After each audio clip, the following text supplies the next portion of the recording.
नमस्कार दोस्तों, उत्तराखंड मुक्त विश्वविद्यालय के सामुदायिक रेडियो हेलो हल्द्वानी में आपका बहुत स्वागत है। 91.2 मेगाहर्ट्ज की फ्रीक्वेंसी पर आप इस रेडियो को सुन पा रहे हैं। दोस्तों, आज एक बहुत ही खास मेहमान हमारे साथ स्टूडियो में मौजूद हैं। NIVH देहरादून में जो संस्थान है, जिसका अब नाम भी बदल चुका है, उसमें असिस्टेंट प्रोफेसर हैं स्पेशल एजुकेशन डिपार्टमेंट में। सुनील कुमार सिरपुरकर जी हमारे साथ इस वक्त मौजूद हैं। सर, आपका बहुत बहुत स्वागत है हमारे इस कार्यक्रम में। शुक्रिया, बहुत बहुत धन्यवाद। तो दोस्तों, आज हम बहुत विस्तार से जानेंगे कि जो NIVH संस्थान है वो कब एस्टेब्लिश हुआ है, क्या वो काम करता है, किस तरह के बच्चे वहाँ पर पढ़ते हैं और लगातार क्या क्या उन्होंने बढ़ोतरी की है, कौन कौन से कोर्सेज वहाँ पर शुरू हो चुके हैं। सर, मैं चाहती हूँ कि विस्तार से आप बताएं कि पहले तो ये नाम जो बदला है, ये नए नाम का क्या मीनिंग्स है और क्यों ये नाम बदला गया। जी जी जी बहुत सही प्रश्न है आपका। पहले इसका नाम था NIEBH, national institute for the visually handicap. लेकिन हैंडीकैप शब्द अपने आप में काफ़ी इस पे काफ़ी डिस्कशन हुआ लोगों का और काफ़ी विरोध भी था कि हैंडीकैप शब्द क्या इस्तेमाल किया जाना चाहिए। और आप सबको पता है जैसा कि 1995 में हमारे कानून था दिव्यांगजनों के लिए, बाद में UNCRPD बना, United nation convention for the rights of person with disability 2006 में हमने उसको रेटिफाई किया था। उसके बाद ये दबाव था कि हमारे जो कानून है, जो एग्जिस्टिंग कानून उस समय 1995 का था, उसमें कुछ बदलाव लाया जाए। तो 2016 में एक कानून आया जिसको हम RPWD एक्ट कहते हैं, rights for person with disability act कहते हैं। उसमें एम्पावर करने की बात की कि दिव्यांगजनों को किस प्रकार से हम एम्पावर कर सकते हैं। तो इसी प्रकार से जो जितने राष्ट्रीय संस्थान हैं, उस राष्ट्रीय संस्थानों में ये एम्पावरमेंट जो है वो शब्द जुड़ गया। इस वजह से हमारा जो संस्थान का जो नाम है वो रीनेम हुआ NIEPVD, national institute for the empowerment of person with visual disabilities. और नाम का असर पड़ता है। बिल्कुल एक अच्छी आप और हम सबका एक ही उद्देश्य है कि ज्यादा से ज्यादा और किस किस प्रकार से हम दिव्यांगजनों को उनके पैरों के ऊपर खड़े रह सके, उनको स्वावलंबी बना सके, कैसे उनको एम्पावर कर सके। जी। तो सर, ये NIVH या NIEPVD संस्थान का कितना रोल रहा है तो समाज के तमाम सारे जो हमारे हाशिए के जो स्टूडेंट्स रहे हैं उनको एकजुट करके एम्पावर करने में। जी जहाँ तक मैं अपने राष्ट्रीय संस्थान की बात करूँ, खास करके जो विजुअली इम्पेयर्ड बच्चे हैं उनको एम्पावर करने के लिए बहुत सारी सर्विसेज जो है जब से एस्टेब्लिश हुआ है। मैं एस्टेब्लिशमेंट से शुरू करता हूँ कि 1943 में एस्टेब्लिश हुआ था। ये आपको पता होगा, सेकंड वर्ल्ड वॉर के बाद बहुत से सैनिक जो थे वो इंजर्ड हुए थे, जिन्होंने अपना विजन लॉस किया था। उस समय हम परतंत्र थे, हमारे पास अंग्रेजों का शासन था। इसी समय इंग्लैंड में और न्यूजीलैंड में उस समय के जो सेकंड वर्ल्ड वॉर में वहां के जो लोग ब्लाइंड हुए थे या जो विजुअल डिसेबल हुए थे, उनके रिहैब सेंटर्स खोले गए थे। तो वैसा ही एक रिहैब सेंटर जो है 1943 में बिफोर इंडिपेंडेंस हमारे यहाँ भी इंडिया में देहरादून में शुरू किया गया था, वॉर ब्लाइंडेड के लिए। सबसे पहले केवल सैनिकों को ही वहां पर स्टैब्लिशमेंट किया जाता था, उनको ही रिहेबिलिटेट किया जाता था। लेकिन आफ्टर इंडिपेंडेंस धीरे धीरे जो है ये इसका दायरा बढ़ा और पहले जो है वोकेशनल ट्रेनिंग के रूप में आम जनता को जो विजुअली डिसेबल थे उनके वोकेशनल कोर्सेज जो है वो धीरे धीरे यहाँ पर शुरू किए गए हमारे यहाँ पर। तो नेशनल सेंटर फॉर ब्लाइंड बना, NCB बना बाद में धीरे धीरे। बाद में 1951 में हमारे यहाँ ब्रेल प्रेस खुली, जो आज हम कह सकते हैं कि एशिया की सबसे बड़ी ब्रेल प्रेस है, जो पूरे देश भर में सारा जो स्टडी मटेरियल जो होता है ब्रेल में वो हम लोग वहाँ पर प्रिंट करते हैं और पूरे देश भर में सप्लाई करते हैं अलग अलग भाषाओं में। इसके बाद हमारा एक सेंटर बना जिसको हम बोलते हैं MBA, manufacturing Braille appliances unit. यहाँ पर अलग अलग प्रकार के एजुकेशनल कहें या वोकेशनल जो किट्स होती हैं या जो डिवाइसेस होती हैं उसका मैन्युफैक्चरिंग होता है और सप्लाई भी ऐसे एज एंड व्हेन जहां से हमको डिमांड आती है। अच्छा। हम पूरे देश भर में उसको सप्लाई करते हैं। तो मैन्युफैक्चरिंग का काम जो है, एजुकेशन जितने भी किट्स होती हैं वो सारा मैन्युफैक्चरिंग जो हमारे देहरादून में होता है। इसके अलावा हमारा जो स्कूल है 1958 से हम लोग इसको रन कर रहे हैं। ये CBSE एफिलिएटेड स्कूल है जो कक्षा 1 से लेकर कक्षा 12 तक के जो है बच्चों को CBSE पैटर्न में जो हम एजुकेशन दे रहे हैं, फ्री ऑफ कॉस्ट एजुकेशन दे रहे हैं। आवश्यकता केवल इस बात की होती है कि जो बच्चा पूरे देश भर में से कहीं का भी आ सकता है और उसको खाली एक डिसेबिलिटी सर्टिफिकेट की जरूरत है, एक नॉमिनल जो प्रोसीजर होता है एडमिशन का उसको वो फॉलो करना पड़ता है। वो फुल्ली रेसिडेंशियल फैसिलिटी जो है वो हमारे यहाँ पे दी जाती है और ये स्कूल को-एड है, माने लड़के और लड़कियां दोनों जो दिव्यांग हो। कितना स्ट्रेंथ अभी स्कूल में होगा? अभी वर्तमान में इसका लगभग 230-35 के आसपास बच्चे हैं जो कक्षा 1 से कक्षा 12 तक हैं। तो यहाँ फ्री ऑफ कॉस्ट जो है एजुकेशन बच्चों को दिया जा रहा है और हमारे स्कूल का एक इतिहास रहा है कि यहाँ से जो पढ़े हुए बच्चे उन्होंने काफ़ी अपने आप को स्टेब्लिश किया सोसाइटी में। कई तो आईएएस ऑफिसर बने हैं, कई अच्छा। पीसीएस बने हैं, कोई बैंक में मैनेजर हैं, कोई यूनिवर्सिटी में बड़े बड़े प्रोफेसर्स हैं। उन्हें अलग अलग फील्ड में उन्होंने अपने अपने कीर्तिमान जो है वो स्थापित हासिल किए किए हैं। हैं। जी जी। तो ये एक अचीवमेंट रहा है हमारा राष्ट्रीय संस्थान के, जो हमारा मॉडल सीनियर सेकेंडरी स्कूल कहलाता है, ये एमएसवीएच कहलाता है। तो यहाँ पर बच्चे जो हैं वो काफ़ी अच्छी शिक्षा ले रहे हैं। बच्चों को जो एकेडमिक्स की जो गतिविधियां हैं वो तो हम दे ही रहे हैं। इसके अलावा बच्चों को जो को करिकुलर एक्टिविटीज़ होती हैं उसमें भी पार्टिसिपेट बच्चे बहुत ज़्यादा करते हैं। जैसे आपका जितने कल्चरल प्रोग्राम होते हैं या म्यूजिकल प्रोग्राम होते हैं वो तो करते ही करते हैं। इसके अलावा स्पोर्ट्स की एक्टिविटी खास करके नेशनल और इंटरनेशनल लेवल तक बच्चे जो हैं यहाँ से गए हैं। जैसे आप इंडियन ब्लाइंड क्रिकेट की बात करें तो जो पहले कप्तान थे हमारे भारतीय क्रिकेट टीम के, वो भी हमारे ही स्कूल के थे। आज भी प्रत्येक बार जब भी टीम बनी है इंटरनेशनल लेवल की ब्लाइंड क्रिकेट की, तो उसमें 2 या 3 खिलाड़ी हमारे स्कूल के होते हैं। इंटरनेशनल लेवल की, इंटरनेशनल लेवल पे। इसके अलावा एथलेटिक्स की हम बात करें या फुटबॉल की हम बात करें तो इसमें भी ये नए नए एडॉप्टेशंस किए जा रहे हैं नए नए खेलों के लिए। उसमें भी नेशनल और इंटरनेशनल दोनों लेवल तक हमारे बच्चे जो हैं उन्होंने पार्टिसिपेट किया और काफ़ी बड़े बड़े अचीवमेंट्स भी उन्होंने हासिल किए हुए हैं। तो ये बात रही मॉडल स्कूल की। इसके अलावा डिपार्टमेंट ऑफ स्पेशल एजुकेशन और रिसर्च की बात करूं, जहां पर मैं कार्यरत हूं, वहाँ पर अलग अलग प्रकार के प्रोफेशनल कोर्सेज जो हैं वो हम लोग रन कर रहे हैं, जिसमें diploma in special education visual impairment, BEd special education visual impairment, masters in visual impairment. इसके अलावा हम लोग नए कोर्सेज लॉन्च कर रहे हैं इस साल, BEd in deaf blindness, BEd in multiple disability, इसके अलावा एमएसडब्ल्यू इन डिसेबिलिटी स्टडीज़। ये नए कोर्सेज हम लोग लॉन्च कर रहे हैं। इसके अलावा एक हमारा डिपार्टमेंट है रिहैब साइकोलॉजी का। हमारे डिपार्टमेंट में ही एक छोटा सा डिपार्टमेंट है रिहैब साइकोलॉजी का और क्लिनिकल साइकोलॉजी का। तो यहाँ पर भी अलग अलग प्रकार के प्रोफेशनल कोर्सेज होते हैं, जिसमें PG diploma in rehab psychology है, एमफिल इन रिहैब साइकोलॉजी है, एमफिल इन क्लिनिकल साइकोलॉजी है, और एक नया कोर्स जो है वो बीएससी एमएससी साइकोलॉजी जो है एंड डिसेबिलिटी स्टडीज जो हम लोग शुरू करने वाले हैं। तो तमाम ये प्रोग्राम जो प्रोफेशनल कोर्सेज हैं ये लगातार हम लोग अपने संस्थान में चला रहे हैं, ताकि इस फील्ड को ज़्यादा से ज़्यादा हम प्रोफेशनल दे पाएँ और क्वालिटी हम जो है मेंटेन कर पाए। इसके अलावा भी हमारे यहाँ एक बहुत बड़ा ब्रेल प्रेस, जैसे मैंने आपको बताया कि पूरे देश भर में हम लोग अलग अलग विषयों में अलग अलग मुद्दों पर जो है वो किताबें पूरे देश भर में सप्लाई करते हैं। सर्व शिक्षा अभियान के माध्यम से कहें या अलग अलग एनजीओज के माध्यम से कहें या अलग अलग राज्य सरकारों के जो स्कूल्स हैं उसके माध्यम से कहें, हम लोगों तक पहुंचाने का काम कर रहे हैं। सर सिलेबस जो होता है वो क्या आप यूजीसी वाला फॉलो करते हैं?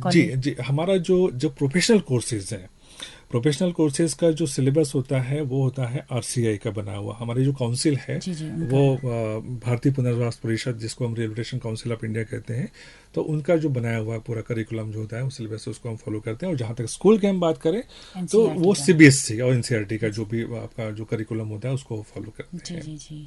तो सर बहुत सुंदर और बहुत ही शानदार यात्रा आपने इस संस्थान की बताई है और बहुत बड़ा योगदान है, क्योंकि उस वक्त पे लोग इतना जागरूक नहीं थे, ऐसे बच्चे घरों पे हाशिए पे पड़े रहते होंगे। तो सर कोई ऐसे वाकई कोई अनुभव हो, और आपका कैसे इस संस्थान में पहुंचना हुआ? मेरा व्यक्तिगत अनुभव कुछ थोड़ा सा अलग प्रकार का है। मेरा तो जो जन्म हुआ वो बिल्कुल एज नॉर्मल जैसे बच्चों का होता है वैसे ही होता है, लेकिन जब मैं 9th क्लास में था तब मेरे साथ कुछ एक्सीडेंटली ऐसा प्रॉब्लम हुआ जिसकी वजह से मेरी लेफ्ट आई जो है उसका विज़न लॉस हो गया। समस्या थी उस समय ज़रूर कि विज़न पूरा चला गया लेफ्ट आई का, और राइट आई में विज़न था, उसमें भी कुछ तमाम समस्याएं थी। तो घर वालों के सामने एक प्रश्न था कि अब आगे इस बच्चे का क्या होगा। लेकिन थैंक्स टू गॉड कि मेरे जो पेरेंट्स थे वो काफ़ी कोऑपरेटिव थे, वो काफ़ी लर्नड थे, तो उन्होंने मुझे कहीं भी स्पेशल स्कूल में मुझे नहीं रखा। उन्होंने मुझे एज जनरल स्कूलों में जैसे बच्चे जाते हैं वैसे मैं जनरल स्कूलों में गया और इनफैक्ट मुझे पता भी नहीं था कि ब्लाइंड एजुकेशन कैसे होता है, विजुअल डिसेबल का एजुकेशन कैसे होता है। वो तो जब मेरा जब एजुकेशन पूरा कंप्लीट हो गया तब मुझे जाके पता लगा कि हाँ इस प्रकार का भी स्पेशल एजुकेशन का कोई फील्ड है जहाँ पर काम किया जा सकता है।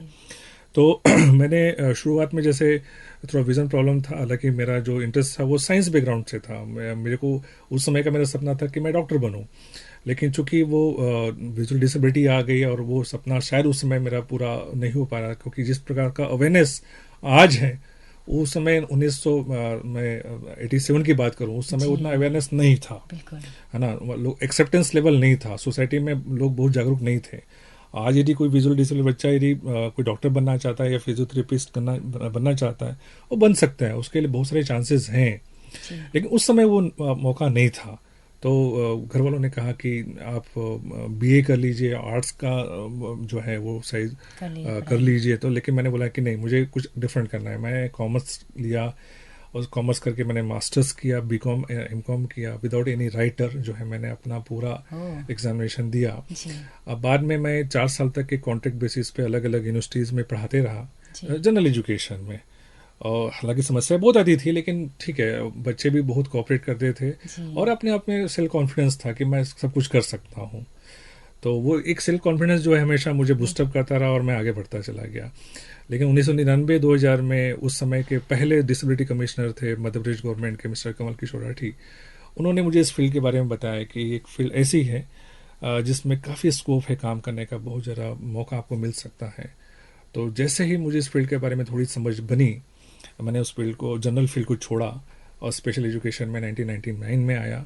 उसके बाद से मैंने डिप्लोमा, बीएड, एमएड, जितने प्रकार के कोर्सेज होते हैं स्पेशल एजुकेशन के, वो सारे मैंने किए और 2005 से जो है वो मैं राष्ट्रीय संस्थान में अपनी सेवाएं दे रहा हूँ। और 14 से आप यहाँ पे एज ए हाँ, 2014 से मैं डिपार्टमेंट ऑफ स्पेशल एजुकेशन में एज ए असिस्टेंट प्रोफेसर हूँ।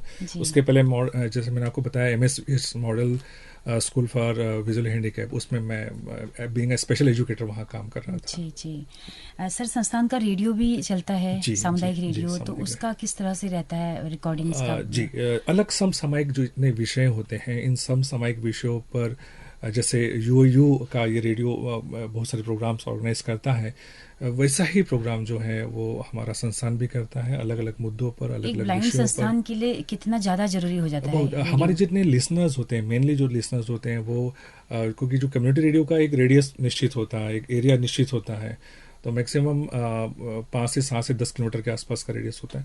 तो हमारे जो लिसनर्स है वो आसपास के हैं, तो लोगों को ज़्यादा से ज़्यादा हम लोग अवेयर कैसे कर सकते हैं डिसेबिलिटी, क्योंकि हमारा ये मानना है कि यदि एक व्यक्ति डिसेबिलिटी के बारे में यदि जानकारी रखता है तो हो सकता है वो 100 को उसके बारे में जानकारी दे सकता है, और यदि 100 व्यक्तियों को ये जानकारी हो सकती है तो वो 1000 तक हो सकती है, और यदि 1000 को होता है वो 10,000 और लाख तक ऐसा चेन बन सकता है। तो मुख्य रूप से एक सोशल रिस्पॉन्सिबिलिटी रेडियो की बहुत शायद हो जाती है। और यहाँ रेडियो स्टेशन में जितने भी प्रोग्राम टेलीकास्ट होते हैं, तो मेरा ये मानना है कि लोग उसको फॉलो जरूर करते हैं, लोग ध्यान से जरूर सुनते हैं। कुछ नई बातें यदि आती हैं तो उस बातों को सुनना मेरे ख्याल से श्रोता बहुत ज़्यादा पसंद करते हैं, और कभी ऐसी कोई बात आती है जो नई लगती है और अच्छी लगती है तो शायद उसको ज़्यादा से ज़्यादा हम स्प्रेड आउट कर सकते हैं। तो मैंने मीडिया का जो रोल है वो अपने आप में बहुत अहम रोल है। बिल्कुल सर, हर कोई स्पेशल बीएड या स्पेशल एजुकेशन की फील्ड में नहीं जा सकता है, नॉर्मल लोग भी। हाँ। तो क्या ऐसा नहीं होना चाहिए कि जो हमारा सिलेबस है एनसीईआरटी का, उसमें डिसेबल लोगों का कुछ चैप्टर्स हों जिससे न्यूनतम समझ आम लोगों को भी बन सके? बिल्कुल ऐसा है एक्चुअल में। आप एनसीईआरटी के बुक्स को आप देखेंगे तो आप देखेंगे कि लुई ब्रेल के बारे में कहें या हेलन केलर के बारे में कहें, या ऐसे बहुत से जिन्होंने डिसेबल होने के बावजूद भी, जैसे आप सूरदास की कविताएं जो हैं वो पढ़ती हैं, वो अपने आप में खुद ही एक बहुत बड़ा जीता जाता एग्जाम्पल है। अष्टावक्रा के बारे में आपने सुना होगा, उसके बारे में जानकारी। तो बहुत से ऐसे विषय हैं या बहुत से ऐसी विभूतियां हैं जिन्होंने डिसेबल होने के बावजूद सोसाइटी में अपने आप को स्टैब्लिश किया है। तो निश्चित रूप से मैं इस बात को एग्री करता हूँ आपकी कि ज़्यादा से ज़्यादा कंपोनेंट जो है वो एक जनरल सिलेबस में भी इनको इंक्लूड किया जाना चाहिए, ताकि डिसेबिलिटी के संदर्भ में अवेयरनेस थोड़ा सा ज़्यादा से हो सके। सर, तमाम सारे स्टूडेंट्स जो आपके वहाँ से निकलते हैं उनके लिए करियर के ऑप्शंस कहाँ कहाँ हैं? सरकार ने क्या क्या उनको फैसिलिटीज़ दे रखी हैं नौकरियों में? जी। मैं स्कूल की बात से शुरू करूँगा कि स्कूल से जैसे हमारे बच्चे जो पास आउट होते हैं तो वो एक प्रकार स्पेशल स्कूल है, और ऐसे बच्चों को बाद में अपना करियर एनहांसमेंट के लिए जनरल सोसाइटी में जाना पड़ता है, तो वो जनरल यूनिवर्सिटीज़ में जाते हैं। तो मैक्सिमम बच्चे हमारे यहाँ से, चाहे वो उत्तराखंड की यूनिवर्सिटी में जाएं या फिर डीयू में जाएं, तो ऑलमोस्ट चूँकि ये 12 साल का जो पीरियड है जो बच्चा हमारे स्कूल में रहता है, हम इनको इमोशनली, फिजिकली और इंटेलेक्चुअली इतना स्ट्रांग कर देते हैं, इतनी ज़्यादा एक्टिविटीज़ बच्चों को करवाई जाती है ताकि वो कहीं पर भी जनरल सोसाइटी में जाए तो वो अपने आप को स्टैब्लिश कर सकता है। और जैसे मैंने आपको पहले बताया कि बहुत से ऐसे एग्जाम्पल्स हैं जो हमारे स्कूल से पास आउट है, तो आईएएस लेवल से लेकर के क्लरिकल से लेकर के टीचिंग पोस्ट से लेके हुए असिस्टेंट प्रोफेसर से या प्रोफेसर होते हुए बहुत अलग अलग स्ट्रीम्स में जो है बच्चे गए हुए हैं और अपने आप को स्टैब्लिश उन्होंने किया हुआ है। तो वो सारा माहौल जो है वो हमारे इंस्टीट्यूशन में एक परिसर में जो है वो बच्चों को मिलता है ताकि उनका एकेडमिक ग्रोथ ज़्यादा हो सके। सर, सरकार के द्वारा कोई छूट है विकलांग के लिए या इनके लिए? आरक्षण रिजर्वेशन है, जैसे जॉब में या प्लेसमेंट के बारे में हम कहते हैं तो उसमें 3% का जो है आरक्षण दिव्यांगजनों के लिए सरकार ने सुनिश्चित किया हुआ है। तो उसमें हॉरिजॉन्टल और वर्टिकल अलग अलग प्रकार का जो रिजर्वेशन पॉलिसी जो सरकार की होती है वो उसके द्वारा उनको आरक्षण मिलता है। लेकिन फिर भी मैं यहाँ कहना चाहूँगा कि खाली हमारे जो दिव्यांग प्रोफेशनल्स हैं या व्यक्ति हैं मेरे ख्याल से उस रिजर्वेशन पे बहुत ज़्यादा डिपेंडेंट नहीं है। हमारा मोटो ये होता है कि कैसे आप दिव्यांग बच्चों को आम लोगों के साथ उनके लेवल तक हम बच्चों को लेके जा सके ताकि उनको रिजर्वेशन की आवश्यकता ही ना पड़े। रिजर्वेशन है वो अलग बात है, लेकिन हम अपने आप को उनको इतना एम्पावर करें, इतना उनको हम मोटिवेट करें, इतना उनको हम गाइडेंस दें या इतना उनके अंदर की जो एबिलिटीज़ हैं या पोटेंशियल है उसको आइडेंटिफाई करके उनको हम स्टिमुलेशन दें ताकि उस अपनी एबिलिटी को ज़्यादा से ज़्यादा वो यूटिलाइज करते हुए अपने आप को स्टैब्लिश कर सके सोसाइटी के अंदर में। तो सर, आज से अगर 20, 30, 40, 50 साल पहले की बात करें, आज के एक ब्लाइंड्स या हैंडीकैप बच्चे की बात करें तो आत्मविश्वास से लवरेज है, आपका कहना है? बिल्कुल बिल्कुल बिल्कुल। और हमारे जैसे राष्ट्रीय संस्थान हैं, ऐसे 7 और नेशनल इंस्टीट्यूशन हैं जो अलग अलग डिसेबिलिटी के फील्ड में काम कर रहे हैं, तो उनका भी लगभग यही रोल है। इसके अलावा जो हमारे जो संस्थान है इसके अंदर में CRCs भी है, कंपोजिट रीजनल सेंटर्स भी हैं जो अलग अलग क्रॉस डिसेबिलिटी अप्रोच को लेते हुए अलग अलग डिसेबिलिटी को कैटर करते हैं, उनको सर्विसेज भी देते हैं। तो ये सब मिलकर सारे राष्ट्रीय संस्थान और सारे जो कंपोजिट रीजनल सेंटर CRCs हैं ये सब मिलकर के दिव्यांगजनों को एम्पावर करने का प्रयास लगातार कर रहे हैं। और इसीलिए मैं कह पा रहा हूँ खाली यही नहीं है, इसके अलावा बहुत स्टेक होल्डर्स भी हैं, बहुत सारे पेरेंट्स टीचर एसोसिएशन है, इसके अलावा बहुत सारे NGOs हैं या स्टेट गवर्नमेंट भी हैं। तो ये सब जितने भी स्टेक होल्डर्स हैं अपने अपने रोल्स और रिस्पॉन्सिबिलिटी को पूरी अच्छी तरीके से निभाते हैं। तो मेरा ये मानना है कि हम दिव्यांगजनों को एम्पावर कर सकते हैं, उनको एस्टेब्लिश कर सकते हैं। सर, उत्तराखंड मुक्त विश्वविद्यालय में भी ये कोर्सेज यहाँ पे शुरू हुए हैं, उसमें BEd भी हो रहा है। तो इसको कितना आप अच्छा बेहतर मानते हैं सोसाइटी के लिए? बहुत बड़ा प्रयास है UOU का। मैं UOU के VC साहब को और सिद्धार्थ पोखरियाल साहब को भी और आपकी पूरी इंटायर टीम को बधाई देना चाहूँगा कि UOU ने ये जो डिस्टेंस मोड पे स्पेशल एजुकेशन के जो कोर्सेज शुरू किए हैं वो अपने आप में तारीफ़ काबिल हैं। क्योंकि कई बार होता है प्रोफेशनल ऐसे भी होते हैं जो अंदर से चाहते हैं कि इस फील्ड से जुड़े, लेकिन कुछ मजबूरियां होती हैं कि रेगुलर मोड पे हर एक व्यक्ति नहीं कर पाता है। और यदि डिस्टेंस मोड पे यदि ये सुविधा मिल जाती है तो बहुत से व्यक्ति जो है इस फील्ड से जुड़ जाते हैं। तो ये प्रयास जो UOU का है, उत्तराखंड मुक्त विश्वविद्यालय का, ये अपने आप में काफ़ी अनूठा है, जिसके द्वारा बहुत सारे प्रोफेशनल्स जो हैं वो तैयार कर रहे हैं। और पूरी टीम उत्तराखंड मुक्त विश्वविद्यालय की काफ़ी डेडिकेटेड है इस मामले में। मैं देखता हूँ, हमेशा आता हूँ, तो सभी लोग अपना अपना जो रोल और रिस्पॉन्सिबिलिटीज को बहुत अच्छी तरीके से निभा रहे हैं। जी, बाकी सर एक MOU भी साइन हुआ है आपकी संस्था के साथ में? हमारे साथ हमारी संस्थान का और उत्तराखंड मुक्त विश्वविद्यालय का एक MOU साइन हुआ है, जिसमें ये निश्चय किया गया है कि साल भर में कम से कम 2 या 3 राष्ट्रीय गोष्ठियों का जो है हम लोग आयोजन करें।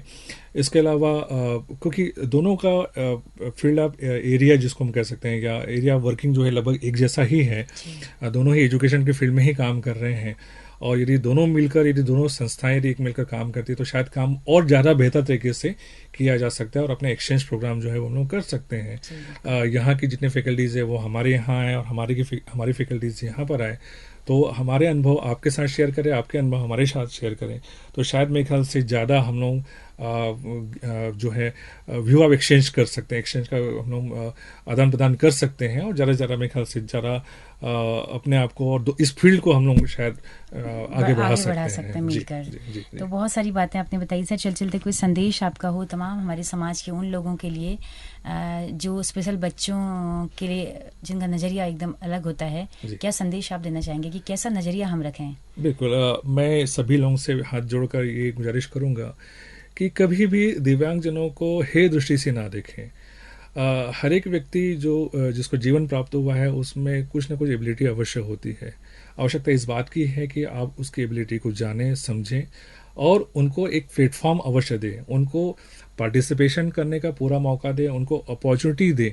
यदि आप वो पार्टिसिपेट करते हैं और उनको यदि मैक्सिमम अपॉर्चुनिटीज़ मिलती हैं तो शायद हर एक दिव्यांग बालक या बालिका जो भी है व्यक्ति वो अपने आप को आगे बढ़ा सकता है और एक समाज के लिए शायद एक रोल मॉडल बन सकता है। केवल आवश्यकता इस बात की है हम उनको बेहतर तरीके से एक्सेप्ट करें, मोटिवेट करें, उनको आगे बढ़ने का मौका दें। जी, बहुत खूबसूरत बातचीत। इस सुंदर बातचीत के लिए आपका बहुत बहुत शुक्रिया सर, इतना कीमती वक्त हमारे श्रोताओं के साथ बांटने के लिए बहुत बहुत शुक्रिया आपका। बहुत बहुत धन्यवाद, बहुत बहुत धन्यवाद। जी जी। तो दोस्तों आप सबका भी बहुत बहुत शुक्रिया इस कार्यक्रम में अंत तक हमारे साथ बने रहने के लिए।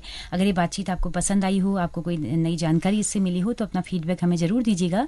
जैसा कि हम बताते हैं कि हमारा रेडियो एक सामुदायिक रेडियो है जिसकी पहुँच रेडियो में केवल हल्द्वानी शहर तक है।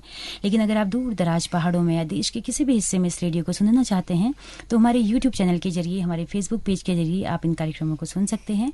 हेलो हल्द्वानी नाम से हमारा चैनल है। तो इसी के साथ अपनी रेडियो मित्र सुनीता भास्कर को दीजिए इजाजत। नमस्कार।